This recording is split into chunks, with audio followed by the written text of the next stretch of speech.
Hi guys, my name is Joseph. I'm a freelance filmmaker and video editor, and today, we're quickly going to be going over how to add text to your video. It's a really simple and easy beginner's topic, but it's something that everybody should know how to do well, and who knows, we both might learn something. Let's dive in, and let's get started. In order to add a new title, you can do one of two things: either go File, New Title, or you can use the shortcut key Control or Command T. What will appear next is the new title box. It should automatically recognize the sequence settings you're working with in your project. But if anything looks off, feel free to look into it further.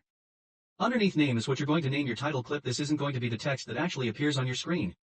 It's just going to title it so that you can distinguish it from all of your other clips. So for example, we'll type in coffee text.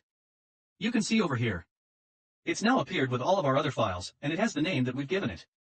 So we can distinguish it from other text files. Up here is the window that will actually control the customization of your text. Your text customization window may look a little bit different from mine. To change its layout, you can hover over these lines and expand or contract different sections. To add a new title, click the Type tool, click and drag to create your text box.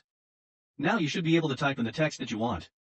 We can make our text look much better, but for right now, let's just add it into our video. To get out of your text customization window, click the X up top here. Now drag your text file onto your timeline, and there you go, the title has been added to your video. But you can see that if we go a little bit farther in our timeline, our text will disappear. To lengthen or shorten how long your text will stay on the screen, drag your text box either forwards or backwards.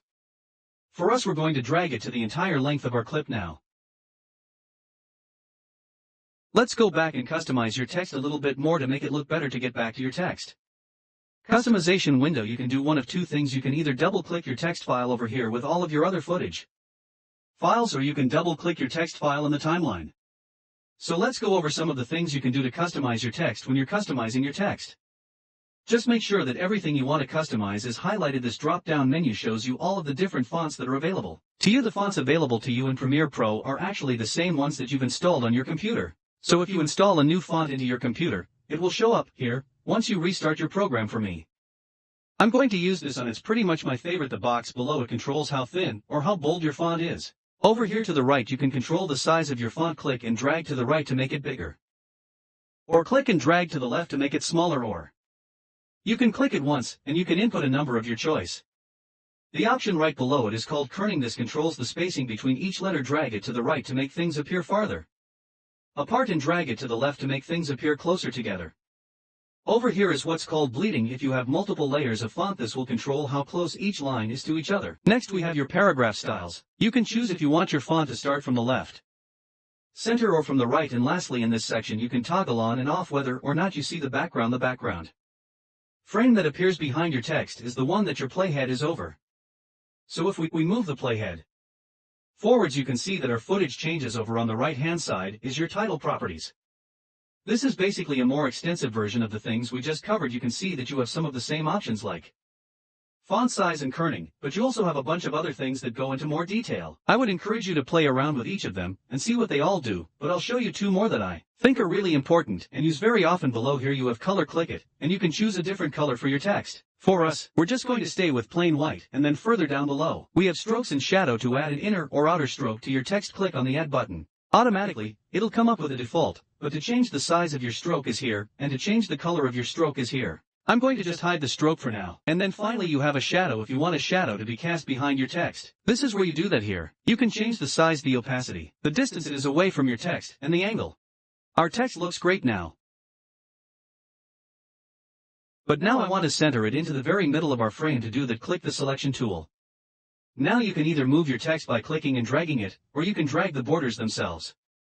This is my preferred method because it keeps everything in proportion. If you want to move your text manually, but you want it to stay on the same focal plane, click, and then hold the Shift button, and then if you drag up and down, it doesn't matter if you go a little bit left or right, it'll stay exactly on the same focal plane.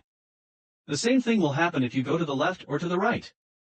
Want to make this exact, you can also use the centering tools. This will make it centered vertically, and this will make it centered horizontally. Keep in mind, this isn't based on where the text is located.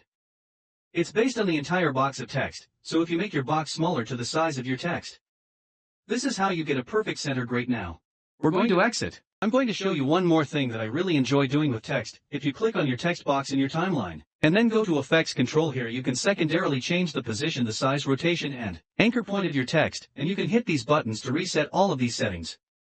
But the one that I get most excited about is blending modes. Depending on the color of your text, the blending modes will change how your text and footage interact with each other.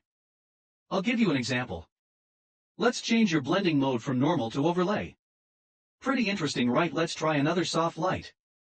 Play around with each of these to see the different effects that you get, and guys, that's it. That's a quick basic tutorial of how to add text to your video. If you guys found this video helpful, consider giving a like or even subscribing. If you guys just hated it, leave me a comment. Let me know what I can do differently. But thanks so much for dropping by, and I hope to see you next time.